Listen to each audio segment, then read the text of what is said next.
आज का टॉपिक है हमारा विश्व परिवहन एवं संचार। विश्व परिवहन एवं संचार। इससे पहले हमने पढ़ा इसी क्रियाओं के अंतर्गत प्राथमिक व्यवसाय, फिर उसके बाद में द्वितीय व्यवसाय। प्राथमिक व्यवसाय में हमने देखा वन उत्पाद, प्राप्त सामग्रियां, आखेट आदि कृषि। द्वितीय व्यवसाय में भी निर्माण, भवन निर्माण, प्रसंस्करण आदि क्रियाएं देखे। आज ये तृतीय व्यवसाय का एक भाग है परिवहन एवं संचार। तृतीय जो व्यवसाय है अपना, उसमें कौन कौन से क्रियाकलाप सम्मिलित करते हैं अपन? परिवहन, व्यापार, वाणिज्य और सेवाएं, यानी बैंकिंग, बीमा, इस प्रकार की सेवाएं सम्मिलित होती है। तो उनमें से दो टॉपिक लिए गए इस पार्ट में, परिवहन एवं संचार। तो परिवहन जो शब्द है उसका हम अर्थ देखें तो परिवहन का मतलब परि प्लस वहन, यानी किसी वस्तु को एक स्थान से दूसरे स्थान पर ले जाना ही क्या है? परिवहन है। यानी किसी संसाधन के द्वारा या व्यक्ति या पशुओं के द्वारा किसी भी वस्तु को एक स्थान से दूसरे स्थान पर ले जाना ही क्या है? परिवहन है। आज भी अनेक शहरों में जो मानव है वह भी परिवहन का कार्य करता है। जब मानव प्रागैतिहासिक काल था, प्रागैतिहासिक काल को हमने 3 भागों में बांटा: पुरापाषाण काल, मध्य पाषाण काल और नवपाषाण काल। नवपाषाण काल में मानव ने किसका आविष्कार किया? पहिए का आविष्कार किया। पहिए के आविष्कार के साथ ही जब वह किसी वस्तु को ढोने का कार्य करता था तो उसको खींच के कौन लेके जाता था? वह खुद ही लेके जाता था। फिर उसके बाद में उसने उस कार्य के लिए किसको सुगमता के लिए पशुओं को अपनाया, यानी पशुओं से वह अपना जो खींचने का कार्य किया जाता था उसे पशुओं से किया जाने लगा, पशुओं के द्वारा कार्य किया जाने लगा। जैसे हमने जनजातियां पढ़ी थी हमारे इसी यूनिट में 10+2 वाले में, दूसरा जो पार्ट था हमारा उसके अंदर, तो उसमें जो स्लेज होती है बगैर पहिए व्हील गाड़ी बर्फीले प्रदेश में, तो रेनडियर या खुद मानव के द्वारा खींची जाती है। उसी क्रम में फिर हम आगे बढ़ते हैं ऐतिहासिक काल के अंदर। तो जब मानव धीरे धीरे एक जगह रहने लगा, व्यापार का कार्य करने लगा, तो वह नाव इनके द्वारा व्यापार कार्य करने लगा। फिर भाप के इंजन के आविष्कार के बाद तो इसका विकास बढ़ता ही गया। जो स्वचालित मशीनों के द्वारा यातायात की व्यवस्था हुई, मशीनरी आई, ट्रक, बस, ट्रैक्टर, गाड़ी आदि का आविष्कार हुआ और उसके बाद हम वर्तमान स्तर पर हैं। तो इन्हीं के साथ में दूसरी क्रिया हुई संचार की। तो इन्हीं के मेल जोल से परिवहन और क्या हुई? गति और भी अधिक तीव्र हुई। जैसे हम बात करें संचार कैसी सहायता करता है इसकी परिवहन की, तो जैसे रेलवे है, रेलवे कहीं पे दोहरा मार्ग होता है और कहीं पे एक तरफ होती है। जैसे रेलवे की 2 लाइनें होती है कहीं पे, जैसे हम जयपुर से अजमेर की बात करें तो वहाँ पे क्या है? दोहरा पथ है, यानी एक तरफ से जाने वाली ट्रेन एक तरफ से आने वाली। और हम बात करें जयपुर से सवाई माधोपुर की, तो यहाँ पे एक ही लाइन है। तो यहाँ पर तो इधर से भी आएगी और इधर से भी कोई दिक्कत नहीं होगी इसमें, पर इस वाले रूट में क्या होगी? ज़्यादा दिक्कत होगी इन्हें। तो यहाँ पर अगर संचार के संसाधन उपलब्ध नहीं हो तो दोनों ट्रेनें टकरा सकती है। इधर से भी ट्रेन आ रही है और इधर से भी ट्रेन आ रही है। ट्रेन अचानक से तो रुक नहीं सकती। तो इसके लिए यहाँ पर संचार के संसाधनों से हमें पहले ही पता चल जाता है। इस वजह से एक ट्रेन को स्टेशन के माध्यम से क्रॉस करवाया जाता है या फाटक बंद करवाए जाते हैं। तो इसमें सहायक कौन हुआ? संचार के संसाधन। और संचार के संसाधन सहायक हुए तो इनकी गति क्या होगी? तीव्र हुई। और ना ये जैसे कोई ट्रेन का इंतजार होता और उन्हें पता ही नहीं होता कब आएगी कब जाएगी, काफी समय बर्बाद होता है। इस प्रकार संचार के संसाधन यातायात या परिवहन को और भी तीव्र गति दी है इन्होंने। दूसरा उदाहरण लिया वायुयानों का, तो वायुयानों को जो दिशा दिखाई जाती है वो किन के माध्यम से दिखाई जाती है? संचार के संसाधनों के माध्यम से। अब हम देखते हैं परिवहन का अर्थ। परिवहन सामान्यतः परिवहन व्यक्तियों और वस्तुओं, यानी व्यक्ति और वस्तुओं को एक स्थान से दूसरे स्थान तक ले जाने की सुविधा को कहते हैं। यानी हम किसी वस्तु या व्यक्ति को एक स्थान से दूसरे स्थान पर लेकर जाने की जो क्रिया होती है उसे ही क्या कहेंगे? परिवहन कहेंगे।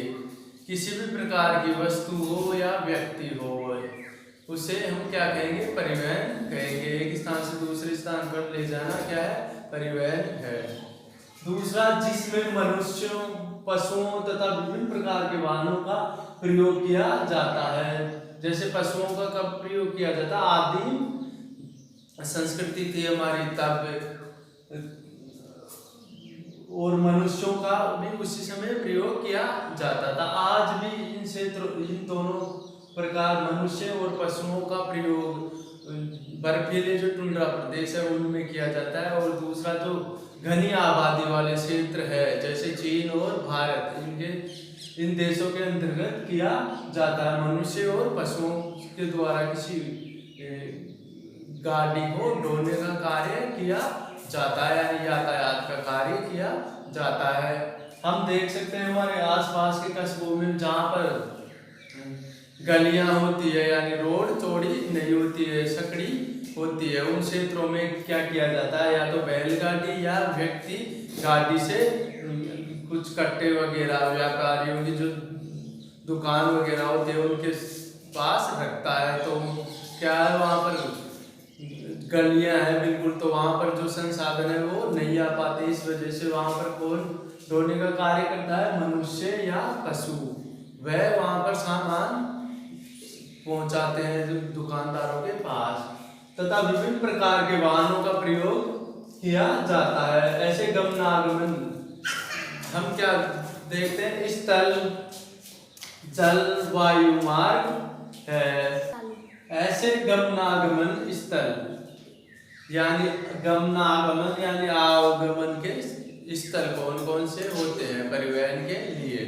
तो हम देख सकते हैं स्थल, जल और वायु मार्ग होते हैं इनके लिए। स्थल जो हमारा धरातल है उस पर, जल जो जलीय क्षेत्र होते हैं उनके अंतर्गत इस प्रकार के मार्ग बने हुए होते हैं। तो जलीय मार्ग महासागरों, झील, तालाब, नदी, नहर आदि के अंतर्गत हो सकते हैं। वायु मार्ग यानी ऊपर की तरफ होते हैं ये वायु मार्ग। इस प्रकार से जल, स्थल और वायु मार्ग 3 प्रकार के मार्ग होते हैं हमारे सामने देखने के लिए। चौथा है तो वह पाइपलाइन है, तो वह भी किसके अंतर्गत ही सम्मिलित किया जाएगा? स्थल परिवहन के अंतर्गत ही सम्मिलित किया जाएगा। दूसरा, संचार। परिवहन हमने देखा, दूसरा है संचार।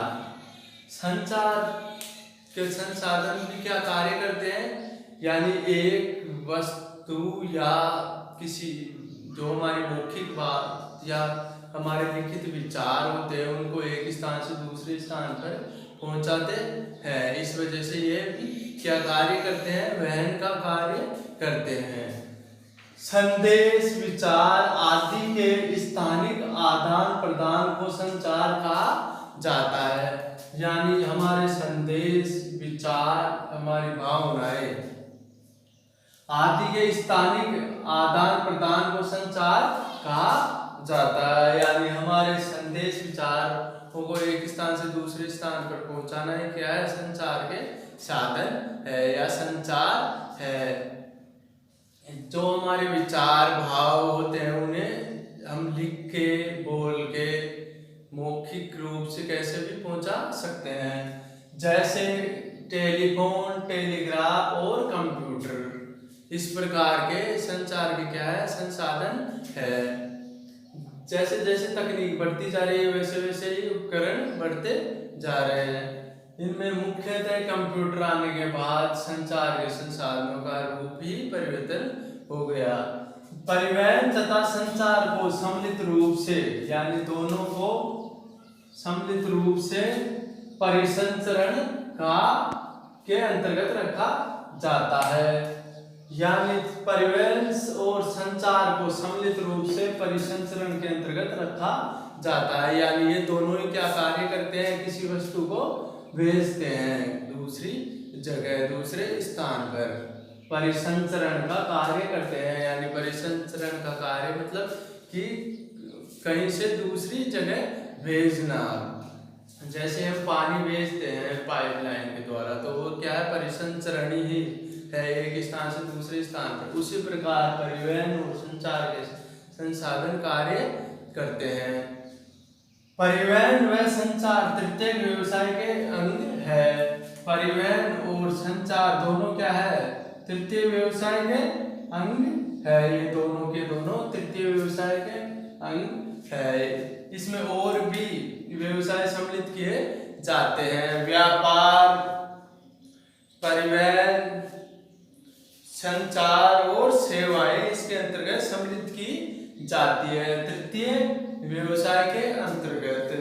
तो व्यापार में हमने देखा था पहले थोक व्यापार, फुटकर व्यापार। परिवहन में हम पढ़ेंगे रेल परिवहन, सड़क परिवहन, वायु परिवहन, जल परिवहन और पाइपलाइन परिवहन। संचार है, संचार में कौन कौन से सम्मिलित किए जाएंगे परिवहन के साधन, दूरसंचार, दृश्य श्रव्य सामग्रियां जैसे फिल्म, रेडियो, टीवी, मीडिया आदि। सेवाएं भी इसी के अंतर्गत सम्मिलित की जाती है, बैंकिंग, बीमा, इस प्रकार की सेवाएं भी इसमें ही सम्मिलित की जाती है। दूसरा, इसे सेवा सेक्टर भी कहा जाता है। तृतीय व्यवसाय को क्या कहा जाता है, सेवा सेक्टर भी कहा जाता है। अब हम पढ़ेंगे परिवहन को विस्तार से। परिवहन, अब हमने पहले देखा परिवहन व संचार, अब हम देख रहे हैं परिवहन। किसी प्रदेश की परिवहन व्यवस्था के क्षेत्रीय प्रतिरूप को परिवहन जाल कहा जाता है। यानी हमें जो सड़कें दिखाई देती है, रेलवे लाइन दिखाई देती है, हवाई मार्ग जहाँ पर हवाई अड्डे बने हुए दिखाई देते हैं, वह क्या है, परिवहन का एक जाल है। वह सघन जाल हो सकता है, काफी दूरी हो सकती है, उसमें वहाँ के देश की अर्थव्यवस्था और देश की नीतियों के आधार पर तय होता है परिवहन का जाल। अब हम देखेंगे परिवहन के प्रकार। तो परिवहन को हमने मुख्यतः 3 प्रकार से बांटा है।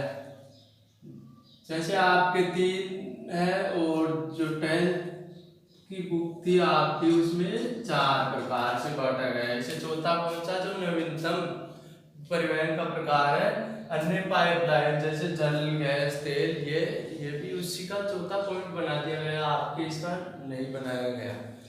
इसमें पहला परिवहन मार्ग है स्थल मार्ग। स्थल मार्ग में मुख्य मार्ग है सड़क मार्ग। सड़क मार्ग के अंतर्गत कौन कौन से संसाधन होते हैं उस पर चलने वाले, जैसे रिक्शा, तांगा, ये क्या होते हैं, छोटे संसाधन परिवहन के साधन हैं। दूसरा, बस, ट्रक, टैक्सी, ट्रैक्टर, भारी मशीनरी संसाधन जो बड़े ट्रॉले होते हैं, वो सड़क मार्ग पे चलने वाले साधन है।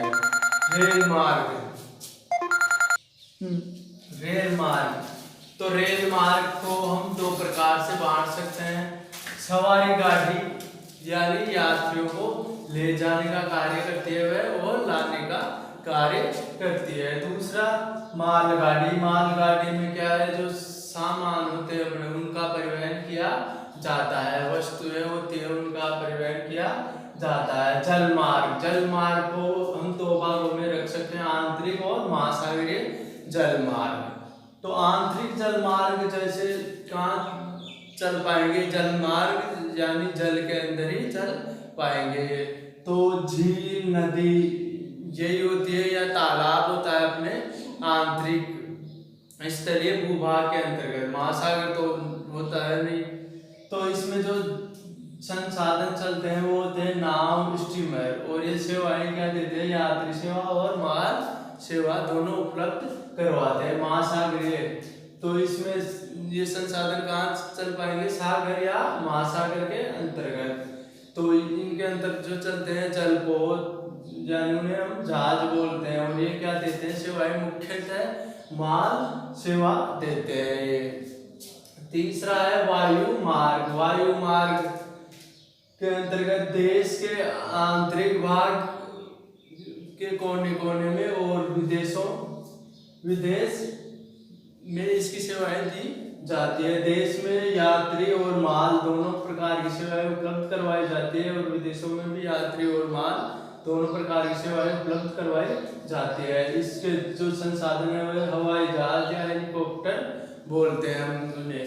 अब हम देखें तो सड़क मार्ग है, जो कम दूरी के लिए सबसे अच्छा मार्ग होता है। यानी कम दूरी हो तो किससे जाना चाहिए हमें, सड़क मार्ग के द्वारा। अगर माल अधिक हो और आंतरिक भागों में हो तो कौन सा मार्ग अच्छा होगा, रेल मार्ग, और सस्ता मार्ग भी होगा ये। इसके अनुरूप ये सस्ता होगा।